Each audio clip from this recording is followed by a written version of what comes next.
बहुत बढ़िया अवसर है। मंत्र न चले नाम चला लो, नाम न चले तो चतुरासी जी गुनगुनाने लगो। बिल्कुल अवसर मत दो जैसे दुश्मन नीचे गिर पड़ा है, आप ऊपर चढ़े हो, अब उसको ऊपर आने का अवसर मत दो। ऊपर आने का अवसर दिया तो अब आपको ऊपर आने का अवसर दुश्मन नहीं दे पाएगा। ध्यान रखना, एक बार अगर अब मन चढ़ गया आपके ऊपर और मनमानी आचरण करा लिया तो आपको भजन लायक नहीं रखेगा, क्योंकि वो समझ चुका है कि तुम ऐसी जगह पहुंच चुके हो कि अगर अब हम इसको हरा ना पाए तो मुझे जिंदगी भर इसका गुलाम बनना पड़ेगा।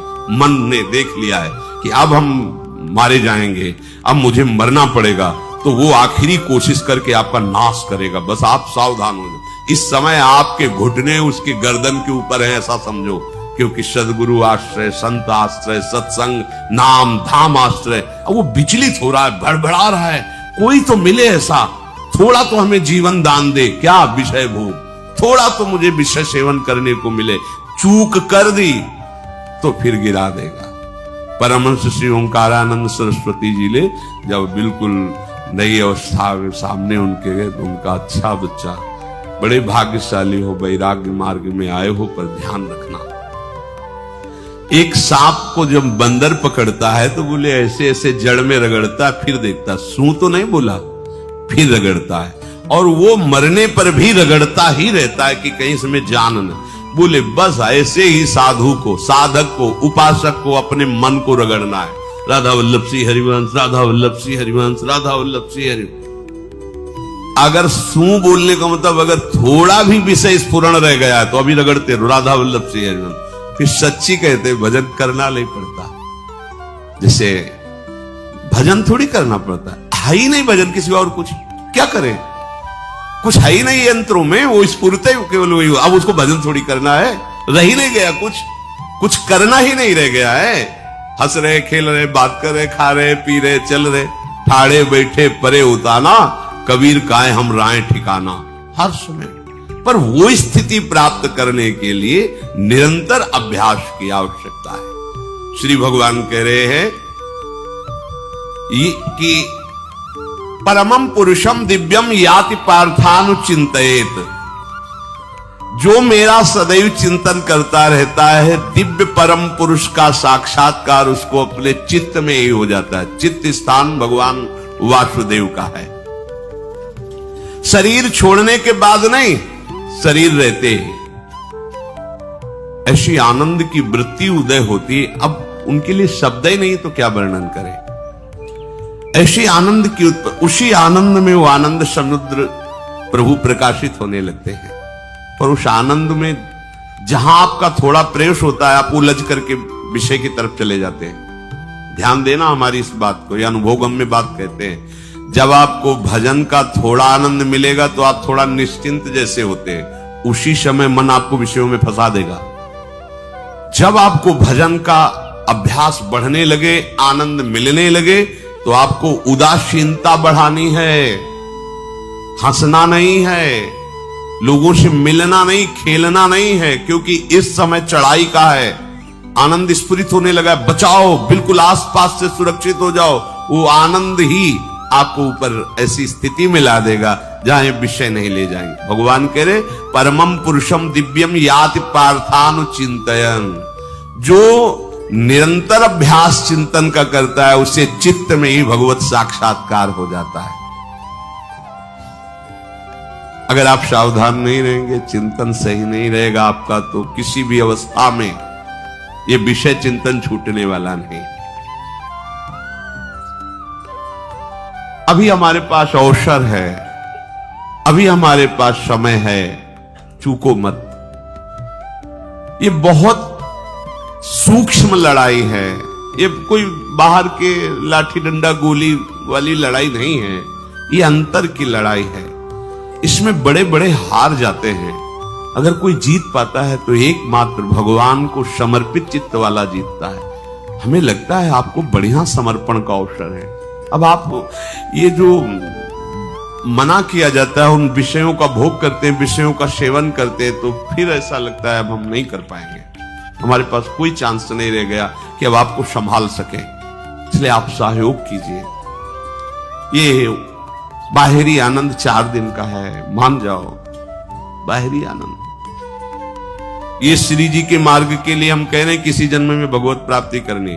अगर आप नहीं कर मानोगे, मनमानी आचरण करोगे तो भ्रष्ट हो जाओगे। ये संसार का स्वरूप है, किसी न किसी बहाने से वो आपको सतमार्ग से हटाएगा। ना किसी को घर आने दो, ना किसी के घर जाओ, ना किसी को रंग लगाओ, ना किसी से रंग लगवाओ। अपनी प्रिया प्रीतम के साथ होली खेलो। यहां जो सत्संग हो रहा है ठीक है, सुना, एकांतिक किया, कुटिया में जाओ चुपचाप, अपने श्री जी को रंग लगाओ, श्री जी के सामने पद गाओ, श्री जी के सामने नाचो, उन्हीं तो भावना में उनके साथ खेलो, किसी और की जरूरत नहीं। कोई अब दूसरा हमें छुए, दूसरा कोई हमारा अपना बने, अब हमें जरूरत नहीं है। देखो हमारी भाषा समझ में आ रही हो तो समझ लेना, नहीं बाद में पछताओगे। किसी को भी अपने साधन कक्ष में प्रवेश मत दो, किसी को अपनी कुटिया में मत आने। अब आप यहां गृहस्थ नहीं हो, यहां भी रह रहे हो, भले गृहस्थ वेश में रह रहे हो, आप वनवासी हो, आप श्री जी के उपासी हो, कोई व्यवहार की जरूरत नहीं। जब ऐसे रहोगे तो श्री जी आएंगे आपसे खेलने। निष्ठा, हृदय में निष्ठा। अब व्यवहार की गुंजाइश नहीं रह गई, हमारे पास समय नहीं व्यवहार का। हमारी बातें मान लो पर आप लोग मानते नहीं हो, इसलिए कोई रंग नहीं चढ़ पा रहा। अरे वो बेचैन है आपके साथ खेलने के लिए, उनकी तरफ जब देखो ना तो बेचैन है, पर उनकी तरफ कोई देखना ही नहीं चाहता। वो तो यही से फुर्सत नहीं मिलती भोगों से खेलने के लिए, संसार के राग में खेलने के लिए। अरे वो तो लालायित है, वो तो खुशी हो रहे कि ये हमारा शरणागत हो गया, अभी हमारी सहचरी बनेगा, हमारी सेवा में आएगा। शरणागत होकर के पीठ कर लिया श्री जी की तरफ, मुख कर लिया संसार की तरफ, तो दोनों लाड़िले उदास बैठ जाते हैं। अब क्या करें, ये तो उधर मुख करके जा रहा है, चलो फिर कभी लौटेगा, वो फिर इंतजार कर रहे हैं। विमुख भये निमिषो ना अकृपा, जब चिते तब खूब अभ्यास करो नाम जब। कोई होली दिवाली त्योहारी, हमारा सारा त्योहार लाडली लाल से है, इन्हीं के साथ खेलो। देखो तुम्हें बताएं, जो बच्चा बाहर खेलने नहीं जाता तो माता पिता उसके साथ खेलने लगते। कैसे? घुटने के बल चल रहा है तो वो पिता भी घुटने के बल चलेगा उसके साथ साथ। वो तोतली बोलेगा तो वो भी तोतली बोलेगा। देखा है कभी ऐसा? ऐसा कर। तो ये हमारे स्वामी भी जब देखेंगे कि अरे ये तो किसी से राजी नहीं है, केवल हमसे खेलना चाहता है, इनके लाने का एक ही उपाय है, ध्यान रखना, अनन्य व्रत नहीं चाहिए हमें। और जैसे कल आप सुन रहे थे, पपीहा बन के रहू रे, बस यही चातक व्रत नहीं, हमें नहीं चाहिए। अगर हमारे रंग पड़ेगा तो लाडली लाल का पड़ेगा, हम खेलेंगे तो लाडली लाल के साथ खेलेंगे, नहीं तो अब आजीवन नहीं खेलेंगे, आजीवन नहीं खेलेंगे। अगर हम पाएंगे तो इनकी जूठन पाएंगे, नहीं तो प्राण त्याग देंगे। जिएंगे तो वृंदावन में जिएंगे, नहीं जीवन। ये व्रत चाहिए। काहे को व्यर्थ समय नष्ट कर रहे? धारण करो अनन्य निष्ठा का व्रत। इनको अपनी तरफ आकर्षित करने के लिए अनन्यता ही व्रत है। रसना कटो जो अन रटो, निरखियन फुटो, नयन श्रवण फुटो जो अन सुनो, श्री राधा जसमें। कोई भी सत्संगी कोई व्यसन न करे, अन्य किसी से संपर्क न करे, खूब पद गाओ, खूब नाचो, अपना दरवाजा कुटिया का बंद करके खूब रो, नाचो, खेलो, कूदो, उन्हीं से वो खेलने लगेंगे। उनको चैन नहीं है आपके सिवा, आप चैन से रह रहे हो। हमारे प्रिया प्रीतम आपका इंतजार कर रहे हैं, तभी आप पर हेतु की कृपा की। ये बात अंदर की समझो, प्रिया प्रीतम अंदर से आपको बहुत प्यार करते हैं, पर हम देखते हैं कि आप प्रिया प्रीतम से प्यार नहीं करते। आप संसार की तरफ बढ़ते जा रहे हो, हाथ फैलाए खड़े, मेरी तरफ आ जा। ये हमारे भगवान नहीं है, ये हमारे लाडली लाल है। हम इनको भगवान नहीं, ये तो प्रेम के खिलौना दो खेलत है प्रेम खेल। हमारे रसिकों ने इनको भगवान नहीं माना। अगर कोई संकट आया तो अपने आंचल में छुपा के इनको लेके भागे। ये नहीं सोचा कि अखिल लोक ब्रह्मांडों का ईश्वर, इसको छुपा के भागने की क्या जरूरत है। चाहे बिहारी जी को, चाहे राधा वल्लभ लाल को, जब कभी कोई ऐसा भय आया है तो ऐसा नहीं सोचा कि भगवान रक्षा करेंगे, नहीं, इनकी रक्षा हमें करनी है। इनको छुपा करके, कभी काम वन में राधा वल्लभ लाल को, कभी बिहार वन में से बिहारी जी महाराज, छुपा छुपा के अपने अपने ठाकुरों। तो हमारे ये लाडले हैं, प्यारे हैं, इन्हीं के साथ खेलना है, इन्हीं में रहना है। अब इन्हीं के पास रहना है, इन्हीं में रहना है। दो बात ध्यान रखो, इन्हीं के पास रहना है, इन्हीं में रहना है, बस। अब यही हम नहीं कर पाते, वही जो शुरुआत सत्संग में की थी, सबकी ममता ताग बटोरी, मम पद मने। ये भारी बात है, भारी बात है। जितनी जल्दी आप उदास हो जाओ संसार से, उतनी जल्दी मुस्कुराहट आ जाएगी प्रिया प्रीतम के मुख में आपके लिए। आप जब मुस्कुरा रहे हैं उधर तो वो उदास बैठे कि हमारी तरफ क्यों नहीं देख रहा। अब हमें अपने प्यारे को उदास नहीं करना, प्यारे को मुस्कुराहट से युक्त करना है। क्या हम उदास हो जाए? ताते मौन रहे वो उचित है, जगते भयो फिरे बैरागी, वृंदावन रस में अनुरागी। खूब चिंतन परायण रहो, कोई भी विषय का सेवन ऐसा ना करो जो आपकी बुद्धि भ्रष्ट कर। कोई आपने ऐसा गंदा व्यसन, गंदी बात, गंदी चेष्टा, आप परसों नरसों, फिर आगे क्या? आपका जो साधन मार्ग वो ढक जाएगा, फिर प्रमाद छा जाएगा। हमें किसी भी उत्सव में, किसी भी उत्साह में अपनी प्यारी जू की अनन्यता और सिद्धांत को नहीं छोड़ना, अपने मार्ग में चल। ये अध्यात्म है, अध्यात्म। ये दान पुण्य की बातें नहीं है, ये लोक लोकांतर में भटकने की बातें नहीं है, सीधे भगवत प्राप्ति की बातें हैं।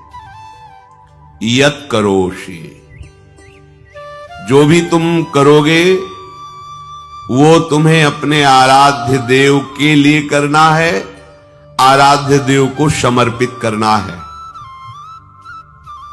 देहाभिमान अभी कुछ ही समय में गलित हो रहा है, ऐसा आपको अनुभव होने लगेगा। कैसे समझेंगे देहाभिमान गलित हो रहा है? जब आपका अपमान हो और आपको कोई फर्क न पड़े, आपका सम्मान हो, आपको कोई हर्ष नहीं हुआ, बड़ा लाभ हो गया, कोई सुख नहीं हुआ, बड़ी हानि हो गई, कोई दुख नहीं हुआ, शरीर स्वस्थ है, कोई हर्ष का विषय नहीं, शरीर अस्वस्थ है, कोई शोक का विषय नहीं। यह है देहाभिमान गलित होने का स्वरूप। यत करोषि, तो जो भी हम करें, पापाचरण भी करें तो श्री भगवान को अर्पित कर दें। बोले नहीं, तस्मात् शास्त्रम प्रमाणम ते कार्याकार्यो व्यवस्थितो। जो तुम्हें करना है उसमें प्रमाणित कार्य करने हैं, शास्त्र के अनुसार। यत करोषि, अब जो भी करोगे शास्त्र सम्मत करोगे और प्रभु को समर्पित करोगे। देहाभिमान बहुत जल्दी गलित हो जाएगा। यदश्नाशि, अशन भोजन, जो भी पाओगे पहले प्रभु को भोग लगाओगे, देहाभिमान गलित हो जाएगा। मान लो मेरी बात, ये सब 4 दिन के उत्सव, 4 दिन की चांदनी है।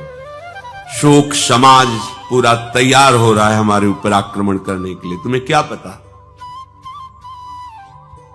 शोक का अंधेरा छाने के पहले ही व्यवस्थित जहां पहुंचना है वहां पहुंच जाओ, फिर अंधेरा छा जाएगा, कोई फर्क नहीं पड़ेगा। अभी आप यात्रा ही नहीं प्रारंभ किए हैं और अंधेरा आ गया तो मार्ग ढक जाएगा और जीवन व्यर्थ चला जाएगा। कुछ भी मत खाओ। कैसी धूर्तता हमारी बुद्धि में बैठी है। रसेंद्री की तृप्ति के लिए हम गुरुजनों की आज्ञा को रौंद करके चंद विषयों का सेवन करते हैं। धिक्कार है जीवन को। यदि आज्ञा उल्लंघन करके अमृत भी पीने को मिले तो विष हो जाएगा, ध्यान रखना। इंद्रियों की चाटुकारिता करते हद हो गई। अरे संसारी पुरुष में ऐसा देखे तो चलो, लेकिन जो भगवत मार्ग के पथिक, धिक्कार तुम्हारे जीवन को। प्रियाजी को बिना भोग लगाए अर्पित किए तुम पाने के लिए उत्साहित कैसे हो रहे हो? जिन वस्तुओं को निषेध किया गया है उनकी तरफ स्वप्न में भी अगर गति हो तो जलन होनी चाहिए कि स्वप्न में भी हमने कैसे स्वीकार कर लिया। कभी कभी ऐसा लगता है कि भगवत प्राप्ति बहुत कठिन है, ये समझने वाले नहीं। मेढक को तौलने का अगर हमें आदेश मिले तो तौलना बहुत कठिन है। 5 रखो, 2 उधर छिटक के चले गए, उनको घसीटो तो 3 पहले वाले फिर उतर के चले। ऐसे है, सावधान हो जाओ। ये आज्ञा का उल्लंघन तुम्हारे लिए नारकी गति का काम करेगा। अगर आज्ञा है कि अमृत नहीं पीना तो मत पीना, नहीं वो विष हो जाएगा। और अगर आज्ञा है विष पी लीजिए तो गरल सुधा रिपु करहि मिताई, गोपद सिंधु अनल शीतलाई। वो विष अमृत हो जाएगा, तुम्हारा शत्रु तुम्हारा मित्र हो जाएगा। ये भव समुद्र गाय के खुर के गड्ढे के समान हो जाएगा। आज्ञा पालन बहुत बड़ी सिद्धि है। ये मूढ़ता का त्याग कीजिए। आप जानते हो, जानते नहीं है? नहीं, तुम नहीं जानते हो, तुम्हें वो जान रहे हैं। अगर तुम अपना आनंद चाहते हो, सुख चाहते हो, तो आज्ञा पालन करो। इसी से देहाभिमान गलित होगा। तुम्हारी एक एक वृत्ति उस सर्वात्मा प्रभु बैठे देख रहा है, और उन्हीं के रिझाने के लिए तो तुम्हें मानव देह मिली, भगवत मार्ग मिला। ये ध्यान रखो, एक बार भी बिना भोग अर्पित किए हुए जो पाओगे वही तुम्हारी बुद्धि भ्रष्ट कर देगा। देख लो आंख खोल के कैसे बुद्धि भ्रष्ट होती है। वो अपने आराध्य देव इष्ट देव की ही निंदा करने लगता है, आराध्य देव इष्ट देव के विपरीत चलने लगता है। ये बुद्धि गिरी मतलब सर्वनाश। जो शास्त्र में कहा गया है, कामः संजायते क्रोधा क्रोधा स्मृति विभ्रमा स्मृति भ्रंशात् बुद्धिनाशो, बुद्धिनाश को ही कहा गया प्रणश्यति, नष्ट हो गया, वो किसी काम का नहीं। यत् करोषि, जो भी कर रहे हो वो प्रभु के लिए हो और प्रभु को अर्पित करो। यदश्नासि, जो भी असन भोजन करते हो, जो भी तुम्हारी जिह्वा में जाए, अगर तुम इसी जन्म में भगवत प्राप्ति करना चाहते हो तो बिना भोग लगाए मत पाना, मान लीजिए।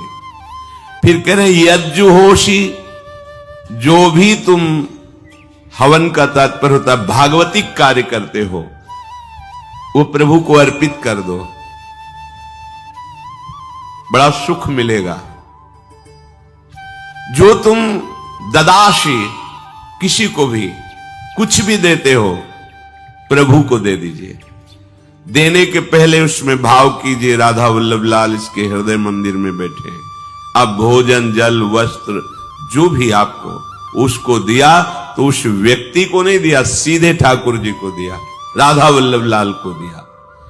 यत् तपस्यासी, जो भी तुम तपस्या कर रहे हो, काम वेग को सह रहे हो, क्रोध को सह रहे हो, गर्मी सर्दी सह रहे हो, अनुकूलता प्रतिकूलता सह रहे हो, ये भी प्रभु को अर्पित कर दो। भगवान आदेश कह रहे हैं तत्कुरुष्व मदर्पणम। ये सब मेरे को अर्पित करने का मतलब मेरी पूर्ति नहीं हो जाएगी, तेरी पूर्ति हो जाएगी। भला ये सब नदियां समुद्र में गिरना बंद कर दे तो समुद्र घट जाएगा क्या? यद्यपि समुद्र प्राकृतिक है, चिदानंद नहीं। भगवान तो चिदानंद समुद्र है। कोई भी नदी चाहे बाढ़ युक्त जाके गिरे या गिरना बंद कर, समुद्र में कोई फर्क नहीं पड़ता। इसीलिए सेवक जी ने कहा है, मांगो मन मनुष्य दास अपनी कर, पूर्ण काम सदा हृदयम। हे पूर्ण काम प्रभु, यद्यपि आपको मेरी जरूरत नहीं है, पर मैं अपने लिए मांग रहा हूं कि अपनी दासी बना लीजिए। मद भक्तो मईश्वरे सर्वज्ञे परम गुरु वासुदेवे समर्पित सर्वात्म भावः यत् पश्यति शृणोति स्पृशति वा सर्वमेव भगवान वासुदेवः इत्येवं गृहाविष्ट बुद्धिर मद भक्तः सन एतत् यथोक्तम सम्यक दर्शनम विज्ञाय मद भावाय मम भावो मद भावः परमात्म भावस्तस्मै परमात्म भावो योपपद्यते युज्यते घटते मोक्षम गच्छति। वेद कहता है, भगवान की वाणी, मद भक्तो, जो मेरा भक्त हो गया है। अभी हम देह भक्त हैं, भोगों के भक्त हैं, विषयों के भक्त हैं, काम क्रोध लोभ मोह जब जो चाहता है हमें परास्त कर देता है। लेकिन जो मद भक्तो हो गया उसको नहीं। बाहरी वेश परिवर्तन से मद भक्तो नहीं होता। कभी कभी हंसी आती है कि अमृत कुंड को छोड़ करके मल कुंड का स्वाद लेने के लिए कितना लालायित है जीव। कैसी मंद बुद्धि, मतलब एकदम लगता है कि वाह प्रभु आपकी है विचित्र माया है। ये इधर कूदे तो अमृत कुंड है, इधर कूद रहा है मल कुंड है। वो जानबूझ करके अमृत को त्याग करके मलकुंड में जा रहा है, जहां हमारी प्यारी जी और प्यारे जी की ऐसी सुख वृत्ति है, वेणु कानन कुणित श्रवण सुंदर सुनत मुक्ति सम सकल सुख पाए पग पेलिरी। मोक्ष सुख को भी लात मार करके जिस सुख में बढ़ा है, कैसा कैसा तुम्हारा आश्रय है। हमारे युगल सरकार का ऐसा सुख है कि मोक्ष सुख थूक देने योग्य हो जाता है, और आप युगल सरकार को एक तुच्छ विषय के लिए छोड़ देते। कैसे भक्त हो तुम, कैसे हो तुम? खुद प्रश्न करके देखो, कभी तुम्हें अपने ऊपर धिक्कार नहीं आता? अपने को बहुत चतुर समझते हो, अपने को बहुत प्रवीण समझते हो कि कोई नहीं जानता हम क्या खाते हैं, कोई नहीं जानता हम कहां जाते हैं, कोई नहीं जानता हम कैसे खिलाड़ी हैं कि खेल रहे। अरे पागल, तू कैसा खेल रहा है? ये जगन नाटक वैभवा, वो बैठे हुए डायरेक्टर सब कुछ देख रहा है और तुम्हारी कहानी लिख रहा है। बहुत होश में हो जाओ, हर समय तुम दृष्टि में हो, ऐसा मत समझो। मद भक्तो मईश्वरे सर्वज्ञ, समझ मैं सर्वज्ञ हूं, मैं सब कुछ देख रहा हूं। परम गुरु, मैं गुरुओं का भी गुरु, परम गुरु हूं।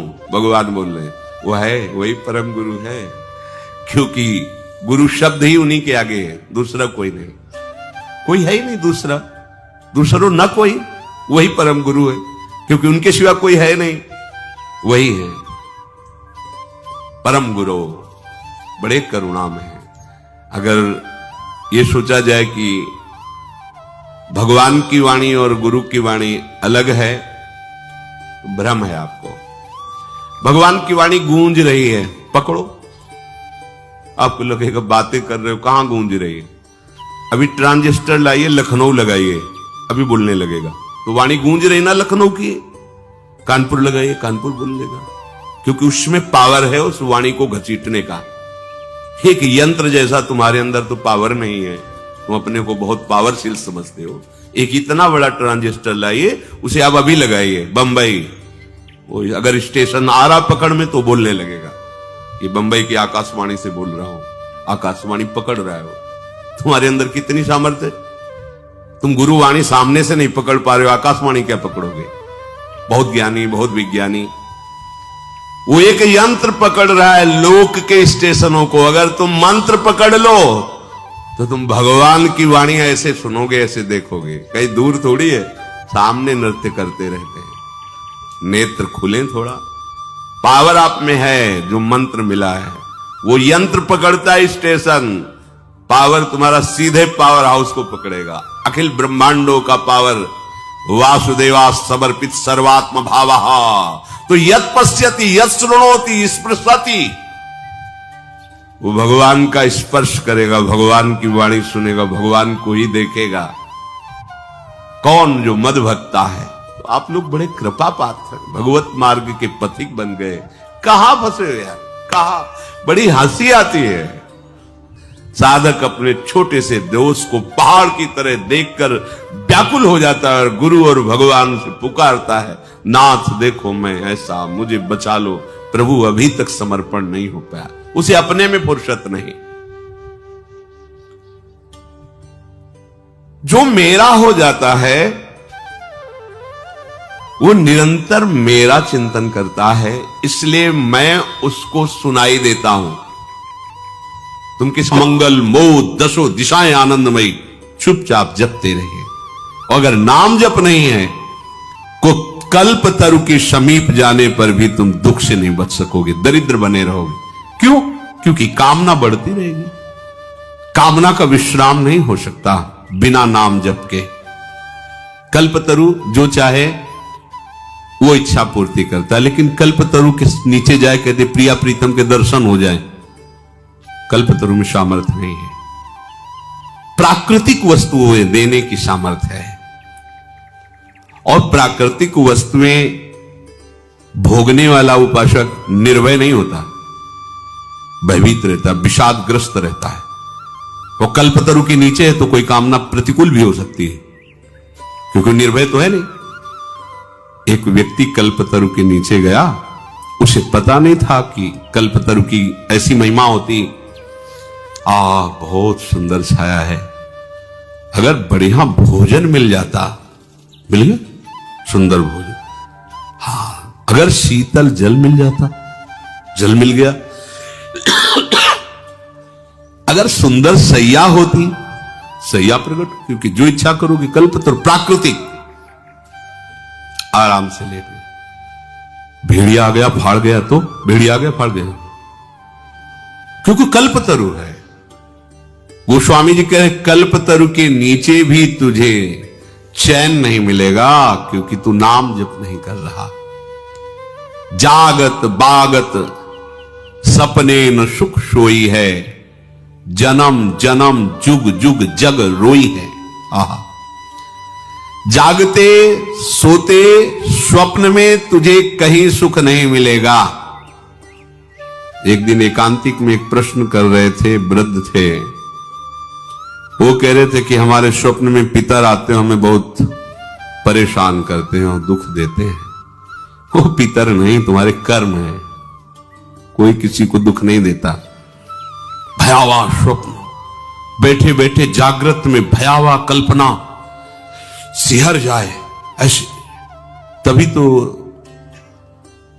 प्रभु के नाम का आश्रय ले लो, नहीं तुम्हारा ये मन तुम्हें ही चैन से नहीं जीने देगा।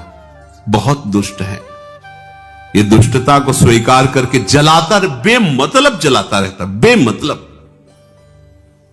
अब उसे कोई बहुत दुलार कर रहा है, अब वो संशय कर लिया, अगर ये उसको प्रेम करने लगेगा तो हमें छोड़ देगा, हमें छोड़ देगा तो हम किस काम के रहे, है नहीं कुछ। और इसी को गंभीरता से लेके डिप्रेशन में पहुंच गया, उसको पता भी नहीं है वो कष्ट। जिस वस्तु से सुख ले रहा है, अगर ये वस्तु खत्म होगी, आगे ना मिली तो फिर क्या होगा, अगर ये व्यक्ति मर गया तो क्या होगा, क्या कल्पना करके इसे भय उपस्थित करके उसे दुखी करना। जागत, देखो ना, इतना परेशान हो जाते हैं मन से कि व्यसन करते हैं कि थोड़ी देर मन बेहोश हो जाए। अब उनको एक दवाई मिल गई मन को शांत करने की, व्यसन वो और गंदा कर दिया मन को, और उसको दवा एक ही है, नाम। जागत बागत मन सोते हुए, स्वप्न में भी तुझे कभी शांति नहीं मिल पाएगी, सुख नहीं मिल पाएगा यदि नाम जप नहीं कर रहा। जागत बागत सपने ना सुख सोई है, जन्म जन्म जुग जुग जग रोई है। नाम जप नहीं, भगवत आराधना है तो बाहर इससे बचाव नहीं हो सकता, वृत्ति गिरेगी। बलवान इंदी ग्रामो विद्वानम अपि कर्षति, भ्रष्ट हो गए। और बेविचारी की कहीं शुभ गति होती क्या? असत आचरण करने वाले को कहीं शांति मिल सकती है क्या?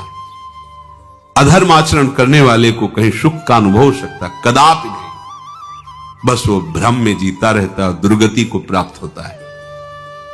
छूटीबे के जतन विशेष बांधे जाएगो, बंध गया विशेष। क्या हुआ? नाम जप नहीं, भजन नहीं है, हुए है विष भोजन। देखो अच्छे अच्छे पदार्थ, सात्विक पदार्थ, क्योंकि पंडित जी हैं, विद्वान हैं, सात्विक पदार्थ समाज में सम्मान। वो सात्विक पदार्थ क्या बन रहा? विष, क्योंकि इतना गिरकर विषय सेवन विषित हो गया। वही है विष भोजन जो सुधा सान खाए। अमृत भी सान के खाओगे तो विष बन जाएगा, और नाम जप कर रहे हो तो कोई विष मिला के देगा तो अमृत हो जाएगा। गरल सुधा रिपु करहि मिताई, गोपद सिंधु अनल सितलाई।